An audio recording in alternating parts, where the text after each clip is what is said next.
길을 내는 자라는 말씀의 제목으로 주의 말씀 함께 나눠보고자 합니다. 길에 대해서는 세 가지 종류의 사람이 있습니다. 첫 번째는 길을 걷는 자, 패스 워커라고 할 수 있습니다.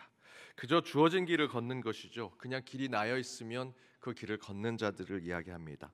그들은 도전하지 않습니다. 지금 시대에 수용하고 보수적으로 그 길을 가려고 합니다. 길에서 벗어나는 걸 원하지 않습니다. 그저 길을 걷기만을 원하지요. 두 번째 사람은 길을 찾는 자입니다. 패스파인더라고 얘기합니다. 패스파인더, 길을 찾는 자. 새로운 길을 발견해내서 가는 자들을 이야기하죠. 새로운 길을 찾아내는 자들을 이야기합니다. 하지만 여기서 저희들이 알아야 될 것은 패스파인더들은 이미 나여 있는 새로운 길을 찾아가는 것입니다. 그에 반하면 길을 만드는 자들이 있습니다. 패스메이커라고 할 수 있습니다. 길이 없는 곳에 길을 만들어내서 가는 것을 이야기합니다. 제가 한번 말씀드렸던 이야기인데요. 제가 리더십 훈련을 받을 때 가장 도전이 됐던 훈련 중에 하나가 작은 산 아래에서 서로 10m씩 서로 떨어져서 저 정상에 올라가는 것입니다. 그 올라갈 때 길이 없어도 길을 만들면서 그 정상까지 올라갔습니다. 길을 찾아가는 것도 아니고요. 길을 걷는 것도 아닙니다. 길이 없어도 그곳을 뚫고 가는 것입니다. 큰 바위가 있으면 그 바위를 손으로 직접 짊어 서로 손을 짚고 올라가야 하고요. 웅덩이가 있으면 그 웅덩이를 그대로 밟고 올라가서 정상에 올라가는 것. 길이 없어도 정상까지 올라가는데 그 길을 만들어면서 가는 것. 그것이 바로 패스 메이커, 길을 만들어내는 자라고 할 수 있습니다. 물론 리더는 패스워커, 패스파인더일 수도 있습니다. 길을 걷는 자 또는 길을 찾는 자일 수도 있겠지만 진정한 리더가 되고자 한다면 패스메이커, 길을 만들면서 가는 자들이 되어야 합니다. 오늘 본문은 예수님께서 사마리아 여인을 만나서 그 여인과 대화를 통해 참된 영생이 무엇인지를 가르쳐 주시지요. 더불어 참된 예배가 무엇인지도 후반절에 보면 가르쳐 주십니다. 그런데 그런 영적 사건이 일어날 수 있게 했던 가장 중요한 전제가 있습니다. 그 말씀이 바로 오늘 함께 읽었던 3절과 4절의 말씀인데요. 다시 한번 함께 읽어보겠습니다. 유대를 떠나서 다시 갈릴리로 가실 때 사마리아를 통과해야 하겠는지라. 왜 요한복음 기자는 굳이 3절과 4절에 예수님이 유대를 떠나서 갈릴리로 가는데 사마리아를 통과하겠다라는 표현을 사용했을까? 이유는 그것은 가는 길이 아니었는데 그 길로 가게 되었기 때문에 3절과 4절을 기록했다라고 할 수 있습니다. 그 당시에 사마리아는 예전 역사로 본다면 북이스라엘 땅으로서 유다인들이 이방인들보다 더 하대하고 차별했던 땅과 그런 사람들이 살던 곳이었습니다. 그래서 원래는 사마리아 옆길로 우회해서 가는 길이 있었습니다. 유다 예루살렘에서 갈릴리로 가려면 이 사마리아 땅을 가로지러 가지 않습니다. 항상 우회에 또 요단강 쪽으로 가는 길이 있었습니다. 그것이 보통의 여정입니다. 그런데 예수님은 유다인들이 터부시하는 사마리아 길로 가시더라라는 것이죠. 그래서 3절과 4절에 구체적으로 예수님이 유다에서 갈릴리로 가실 때 사마리아 땅을 통과해서 갔다라는 표현을 사용한 것입니다. 앞에서 말씀드린 길을 가는 사람들을 종류대로 말한다면 예수님이 패스워커였다라면 그 갈릴리아 땅 옆으로 간 길로 가셨을 것입니다. 그 사마리아 땅으로 가지 아니하시고 갈릴리로 가실 때 그 옆길 우회로로 가셨을 것이다라는 거죠. 그 길에서는 도전이 될 만한 사람을 만나지 않았을 것입니다. 더 정확하게 말씀드리면 구원의 대상자들을 만날 수 없었을 것입니다. 어쩌면 저와 여러분과 같은 신앙의 보수화가 된 사람들, 신앙의 매너리즘에 빠진 사람들과 같은 그런 정체성을 가진 우리를 패스워커라고도 할 수 있다라고 생각이 듭니다. 교회의 사명은 땅끝까지 복음을 전하는 것이죠. 하지만 가장 전도를 못하는 사람들이 지금 이 자리에 있는 접니다. 장로님들이시고요, 안수 집사님들 죄송하지만 권사님들, 교회에 오랜 동안 신앙생활하고 모태신앙이라는 분들이 사실은 교회의 사명인 전도의 사명을 온전히 감당하지 못할 때가 많습니다. 왜냐하면 저희들은 친구가 다 교회 다닙니다. 제 친척도 교회 다니고요, 제 주변에 교회 불러올 수 있는 대상자가 없습니다. 전도할 대상자가 없습니다. 어느새 저희들의 인생이 신앙생활의 높은 연수로 높은 직분자가 되니 다 주변에 교회 다니는 사람들밖에 없게 되었습니다. 그저 저희들이 어쩔 수 없이 신앙의 패스워커가 되는 존재가 된 것이죠. 패스워커로 교회를 지키는 저와 여러분은 따라서 저희들의 역할이 무엇인지 생각해야 합니다. 목사가 되어서, 장로가 되어서, 안수집사와 권사가 되어서, 신앙의 오랜 연수로 연동교회 오래된 사람이 되어서 전도하지 못한다면 교회 사명을 지키지 못하는데, 그러면 저희들은 그저 교회를 지키는, 교회를 보수적으로 지키는 자들로만 머물러 있어야 하는, 그렇지 않습니다. 저와 여러분이 가진 하나님이 주신 사명은 우리가 그런 역할을 할 수 없는 패스워커의 상황이라면 그런 패스파인더, 패스메이커와 같은 자들이 이곳에 있는 그들을 도와주고 후원하고 기도하고 중보하는 자들이 되어야 합니다. 저와 여러분이 가져야 할 것은 높은 교회의 직분의 위에 올라갔다면 겸손함을 가져야 합니다. 여기서의 겸손함은 그저 고개 숙이고 저는 부족한 자입니다라고 얘기하는 것이 아니라 우리 밑에 패스파인더, 패스메이커와 같은 자들이 이곳에 있다면 그들을 위해 더 많은 교회 사명을 감당할 수 있는 도움을 주는 자들이 되는 것, 그것이 겸손입니다. 우리를 위해서가 아니라 새가족들을 위해서, 예배자들을 위해서, 이름 없이 오는 성도들을 위해서 내가 어떻게 그들에게 교회의 사명을 충실히 지킬까라는 것을 생각하는 것. 우리가 다른 길을 만들어내거나 그것들을 찾아낼 수 없다면 겸손히 다른 성도들이 복음을 전파할 수 있는 좋은 교회의 환경을 만들어내는 것, 그것이 직분자들이 갖는 겸손이라고 저는 믿습니다.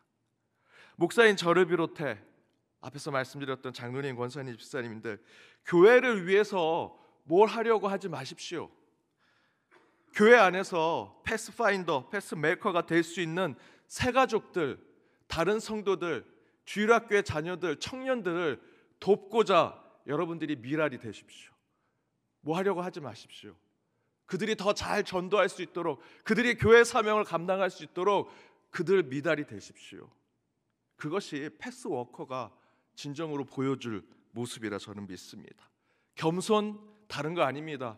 그들을 위해서 내가 어떤 것을 헌신하고 섬길 수 있을까를 생각하는 것이 패스워커가 보여줄 겸손이라 생각합니다. 하지만 그래도 나는 패스파인더의 역할을 할 수 있다면 우리는 우리 교회가 어둡고 탁한 이 시대에 길을 잃은 이 나라와 이 민족을 위해 바른 길을 찾아주는 역할을 해야 할 것입니다. 몇 년 전부터 한국 사회가 정치뿐만 아니라 경제, 사회, 문화, 교육 거의 모든 분야에 길을 잃고 혼돈의 상황에 빠져버렸습니다. 그런데 더 안타까운 현실은요, 한국 교회가 그 길을 잃은 이 세상에 어떻게 하면 길을 비춰줄 수 있는 빛의 역할을 해야 하는데 한국 교회도 같이 길을 잃어버렸습니다. 세상의 소금과 빛의 역할을 하는 교회가 세상을 걱정해야 하는데 꽤 오래전부터 세상이 교회를, 세상이 크리스찬들을 걱정하는 시대가 되었습니다. 세상의 기업보다 더 이익을 추구하는 집단이 되었고요, 교회의 리더십은 세속의 리더들보다도 훨씬 더 윤리와 도덕을 지키지 않습니다. 그래도 목사는, 그래도 교회의 영적 지도자들은 도덕과 윤리를 지키고 나름 세상의 중도적인 길을 걸어가겠지라고 생각하는데 오히려 그렇지 못하는 경우가 너무도 많아졌습니다. 교단법도 지키지 않으면서 성도들에게 법을 지키고 율법을 지키라 얘기합니다. 교회만 크면 모든 것이 무사 통과되는 것이 한국 교계가 되었습니다. 세상보다 더 상식과 원칙을 지키지 않는 것이 교회가 되었습니다. 세상은 그런 교회에 더 이상 기대하지 않고 도리어 걱정하는 시대가 되고 말았습니다. 저는 솔직히 너무도 안타까운 것이 세상엔 정말 너무도 많은 사람들이 길을 잃고 서 있다라는 것이죠. 방황하는 이들이 너무 많습니다. 정치, 경제, 사회, 문화 곳곳에 어디에도 중심과 원칙을 찾아주지 못하니 너도 나도 길을 찾으려고 합니다.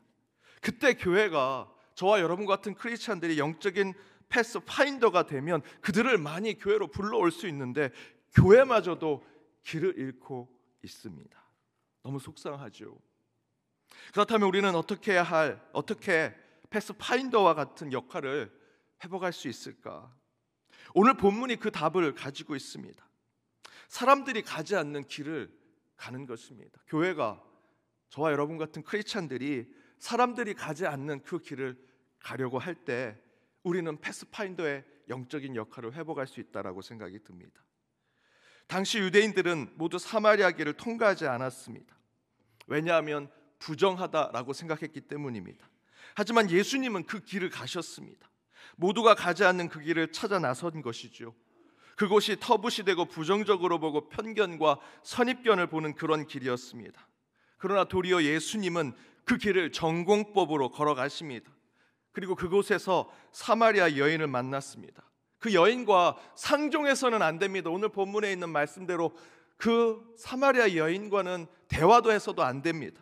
그런데 예수님은 그 여인과 대화를 하죠. 그리고 복음을 전하시고 그 여인뿐만 아니라 오늘 본문 후반절에 보면 그 여인이 사는 부정시되었던 사마리아의 한 마을도 모두 구원하는 역사를 보여주십니다. 여러분, 교회는요, 패스파인더가 되어야 합니다. 놓여진 길만 가는 것이 아니라 길을 찾아가는 것, 길을 잃은 사람들에게 길을 가르쳐주는 교회가 되어야만 나는 길이요 진리요 생명이라 하신 예수 그리스도를 쫓아가는 교회, 쫓아가는 성도들이 될 수 있다 저는 믿습니다. 그때 모든 것이 축소되고 줄어드는 이 시대에 하나님이 허락해 주시는 부흥이 우리 교회 가운데 이루어질 수 있다 저는 믿습니다. 그렇게 진리의 길을 찾아내어 어려운 시대에 우리 연동교회가 참된 세상에 빛을 비추고 길을 찾아내주는 교회가 되기를 주님의 이름으로 축복합니다. 마지막으로 연동교회가 또 저와 여러분이 패스메이커가 되어야 한다는 것입니다. 길을 만들어내는 자들. 오늘날 시대가 길을 잃어버려 여러 이리저리 방황하는 시대가 되었죠. 길이요 진리요 생명이라 하신 우리 예수님을 우리 교회의 머리로 삼고 있는 우리는 우리의 신앙의 그런 참된 길을 찾아주는 역할, 패스파인더와 같은 역할을 해야 될 뿐만 아니라 예수님이 오늘 보여주셨던 이 본문의 모습처럼 가지 않는 길이 아닌 그곳을 향해 나아갈 때 저와 여러분, 특별히 우리 교회가, 한국 기독교가 참된 세상의 역할을 보여줄 수 있다 저는 믿습니다. 예수님처럼 길이 없는 그곳에 길을 만들어내는 곳, 아무도 가지 않는 길, 아예 길이라고 생각하지 않는 그 길을 예수님은 그곳에 바를 길을 되어셔서 길을 내시고 가셨고요, 그 길에서 치유와 구원의 역사를 보여주시더라라는 것입니다. 우리는 지금 전혀 알지 못하는 길을 가지 않으려고 합니다. 하지만 지금 이 시대는요, 전혀 알지 못하는 길이 우리 앞에 놓여진 시대가 되었습니다. 그 길을 내지 않으면요, 다음 스텝으로 갈 수 없는 시대에 서 있습니다. 전에 한국교회는 삼각형 구도의 성도들의 구성비가 있었습니다. 어르신들, 그 중년들, 어린이들이 가장 많았죠. 그런데 어느새 한국 교회의 구성비는요, 역삼각형이 됐습니다. 어르신들이 가장 많아졌고요, 가면 갈수록 구성비는 줄어드는 교회 성도들의 구성비가 되었습니다. 미래에 이 교회가 어떻게 될까 참으로 걱정입니다. 지난주에 1남선교회, 1여전교회 우리 임원들 만났습니다. 뿐만 아니라 다른 성도님들과 함께 얘기하면서도 우리 교회가 점점점 지금 이러한 상황들을 준비해야 된다라는 이야기를 나눴습니다. 노령화되는 이 시대에 어떻게 교회가 나아가야 될까 걱정하는 것에 단순히 우리 젊은 사람들 주일학교를 좀 더 어떻게 하자라는 것뿐만 아니라 점점 그 구성비가 올라가는 노령인 우리 성도님들을 향해서도 어떤 영적인 케어와 돌봄을 할 수 있는가를 고민하는 교회가 되어야 합니다. 교회는 점점 재정이 줄어들 수 있습니다. 경제가 어려워지고 있습니다. 시대에 거꾸로 우리 연동교회는 양적인 질적인 부흥이 또한 이루어질 수도 있습니다. 어떤 일이 우리 교회 가운데, 여러분의 신앙의 삶 가운데 이루어질지 모릅니다. 그것이 긍정적인 미래이든 부정적인 미래이든 우리 모든 상황에 길이 없는 길을 가게 될 것입니다. 그렇다면 오늘 본문에서 예수님께서 보여주셨던 패스메이커와 같은 모습이 우리 가운데 있어야 하고요, 그런 것이 우리 가운데 훈련되어야 한다라는 것입니다. 저와 여러분의 삶도 마찬가지라 믿습니다. 단순히 길을 걷고 길을 찾는 인생만을 살아서는 안 됩니다. 이제 우리는 완전히 변화된 시대에 새로운 길을 만들어내는 자들이 되어야 합니다. 신앙의 삶뿐만 아니라 새로운 시대를 맞이하는 저와 여러분의 가족의 삶, 여러분의 직장과 일터의 삶, 매해 바뀌는 저와 여러분의 육신의 건강과 마음의 상태에 대해서도 늘 걸었던 그 길, 그리고 길을 조금 찾아내는 정도가 아니라 새로운 길을 만들어내는 삶을 준비해야 한다라는 것입니다. 그때 반드시 우리의 삶은 하나님께서 원하시는 풍성함이 채워지리라 믿고요, 그렇게 됐을 때 외부에는 오늘 예수님께서 보여주신 대로 구원의 역사가 곳곳에서 이루어지리라 저는 믿습니다. 여러분, 저희가 패스파인더, 패스메이커가 되어서 예수님처럼 사마리아 여인을 치유하고 또한 버려진 땅, 버려진 영혼을 구원하셨던 그 역사가 저와 여러분의 신앙의 삶과 여러분의 가정과 우리 연동교회 안에 충만하게 성취되어 2025년도 새로운 길을 만들어가고 찾아가길 주님의 이름으로 축복합니다. 우리 함께 찬양으로 결단하길 원합니다. 주께서 우리에게 십자가의 길, 순교자의 삶을 우리에게 요구하십니다. 그 길, 어쩌면 저와 여러분이 가지 않았던 길, 처음으로 가는 길, 길을 찾아서 길을 만들어서 가야 할 길일지도 모릅니다. 우리 그 길을 생각하면서 함께 우리 결단하며 오늘 이 찬양으로 주님 앞에 나아가겠습니다.